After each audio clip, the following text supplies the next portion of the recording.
obviously very excited about this day. We've been looking forward to it for a long time.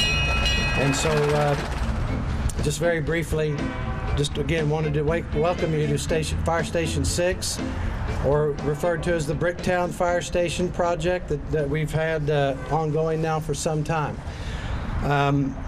Obviously, one of the things that we had to think about in building this station is the historic nature and the historic value of this area, and preserving that at the same time as building a brand new facility. Station 6, an earlier version of Station 6, was one of the stations that 8 of the original 12 African-American firefighters for the city went to work at.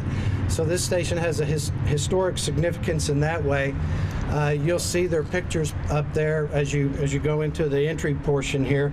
But if you're one of the original 12, as we have some here today, or one of the family members, would you please stand up and be recognized?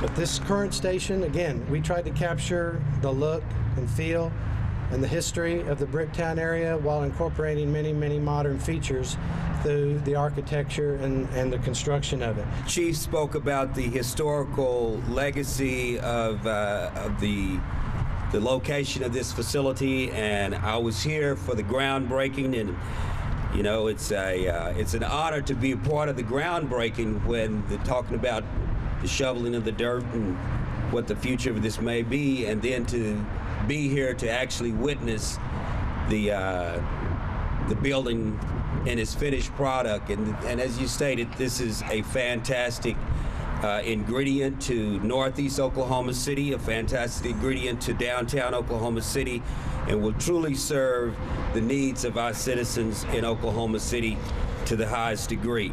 This project was part of the 2000 GEO bond project. $2.9 million station that came out of that project. It was only because the citizens of Oklahoma City had the faith and confidence of the City Council of Oklahoma City, and we want to continue to move in the directions of having great visions and great projects to serve the citizens of Oklahoma City, and I am honored here today to be a part of this program. It's really a pleasure to see this thing finished and to see it done the way it's done, the historical nature of it.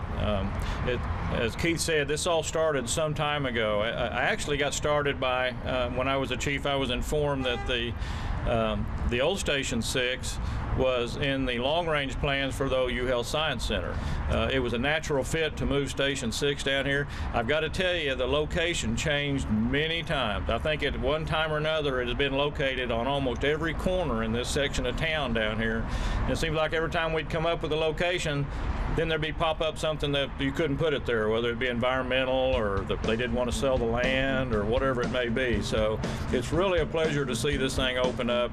I know that it's going to be a showcase for Oklahoma City and for Bricktown, and certainly for the Oklahoma City Fire Department.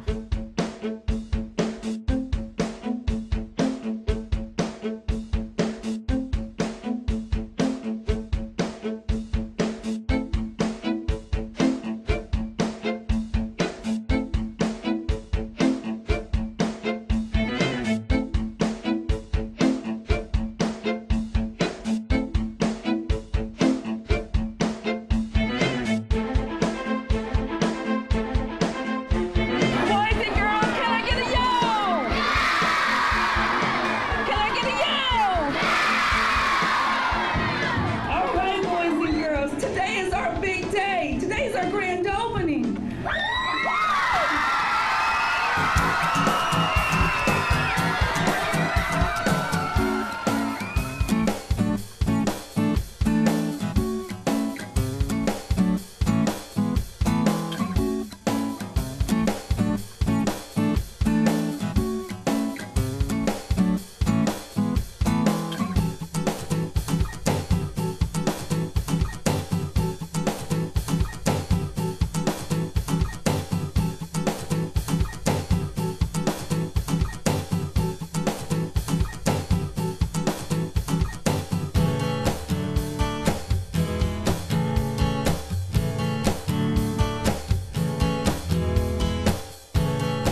You know, for 86 years, this icon behind us provided a pathway into Bethany and Oklahoma City along the Route 66, and over that time, millions of cars have traveled over it in that time.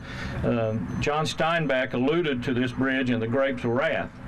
I know that because they researched it, not because I knew John Steinbeck or was around during the Grapes of Wrath. But it's now popular with, of course, the Route 66 and all the things that go on with Route 66, the Mother Road, and all the things that happen, people touring. People come into the United States just to go down Route 66. So the restoration of this bridge means a lot to that group. It's popular with, of course, with cyclists and walkers and kayakers and rowers that come underneath the bridge and so forth. So it's really a great day to open it back up and restore it back to the way it was. It is on the National Register of Historic Places, so it is an icon. Of course, the taxpayers are the ones we need to thank the most. This was a project out of the 2007 General Obligation Bond issue, $4.2 million for this renovation.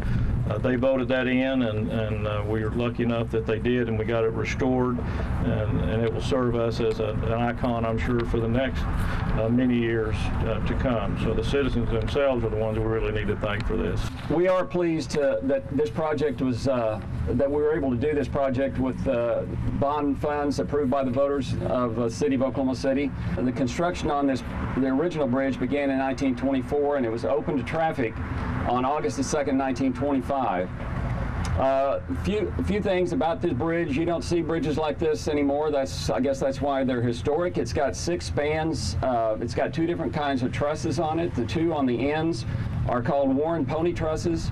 The 4 in the center are called Parker through trusses, and so they give the bridge a really nice symmetry if you see it from the side. The overall length is about 750 feet, and it's mounted on concrete piers.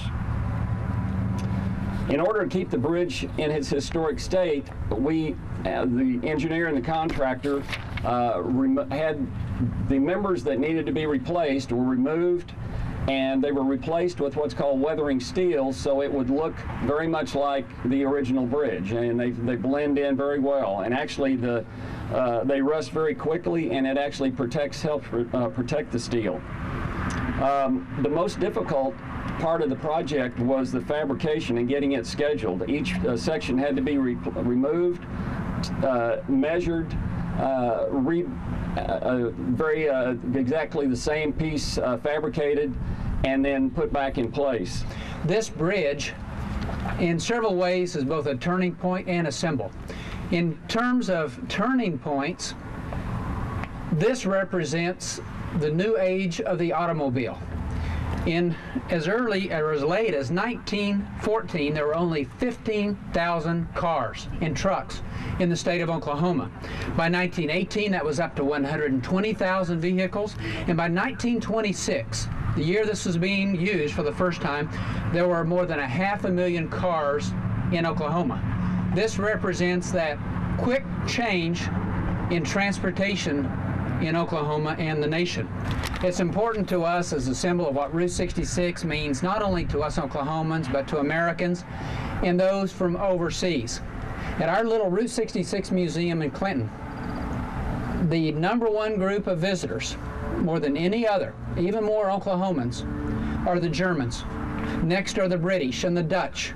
Route 66 is a symbol for the world of the great American West, the open road, this organic America, the age of discovery, when you can get out and discover a society as it was being created. This bridge is a symbol of service, of cooperation, of contributing to transportation needs, and I want to commend the City of Oklahoma City, the people who voted for this, the members of the legislature who support the Oklahoma Department of Transportation, and all of you volunteers who have come out today to join us in this symbolic celebration of Oklahoma history.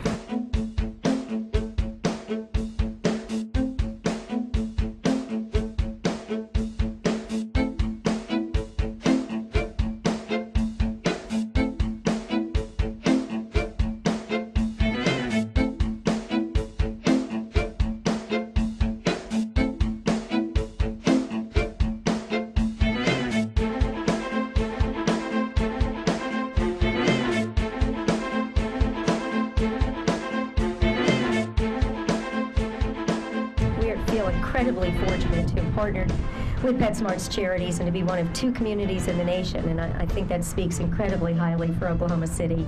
We're one of just 2 communities in the nation to pilot this awareness building people saving pets movement. Through this partnership, we've been able to raise our city's own awareness about the homeless pet problem, educating our community about the severity of the issue, and in the simple steps we can take to save more homeless pets. Just in the short time that I've been serving on the council, and as we've been having these conversations, you can really see what a great impact these kinds of programs make. We've allocated half of the fees that come from our spay of neuter program to help pick up pets from the city, and then we will spay them and tag them and reintroduce them back to the community. But it's another step to help increase our live exit rates. The Oklahoma City Development Services, through its Animal Welfare Division, is making great stride to get more pets adopted in the community, and the grant from PetSmart's charities will help us do this better. Specifically, the grant will fund a volunteer coordinator to recruit more volunteers and pet foster parents, and an adoption coordinator to promote more pet adoptions through local marketing and events. And even though we know as the economy is getting a little bit better, adding staff at the city is always complicated, and so we really appreciate the opportunity to partner to do that. PetSmart Charities has been such an incredible partner and supporter of the Oklahoma City animal welfare community. We're thrilled to have the opportunity to continue and collaborate with them to save the lives of even more Oklahoma City pets. PetSmart Charities generously provides funding for OK Humane to hire a full-time foster care coordinator for 24 months who will effectively double the number of animals we're currently able to place into our adoption program. Also, they've allowed us to hire a part-time feral cat coordinator to manage our expanding TNR program. The staffer managed to trap over 200 cats in her first 30 days. We anticipate her to trap and sterilize over 2,000 free-roaming cats in her first year. Lastly, PetSmart Charities has provided OK Humane the opportunity to feature 4 spay-neuter specials at our OK Humane Place spay-neuter clinic. Each of these specials will assist the clinic in targeting special groups of animals that provide high intake numbers in the Oklahoma City Animal Shelter. I'm confident that People Saving Pets campaign will have exceptional results nationally, moving people towards action when confronted with animal welfare issues. We're all standing here today because we know that the only way to achieve great things is through collaborative efforts, and we are fortunate in Oklahoma City to have an exceptionally collaborative climate that enables us together to make great strides in saving pets' lives.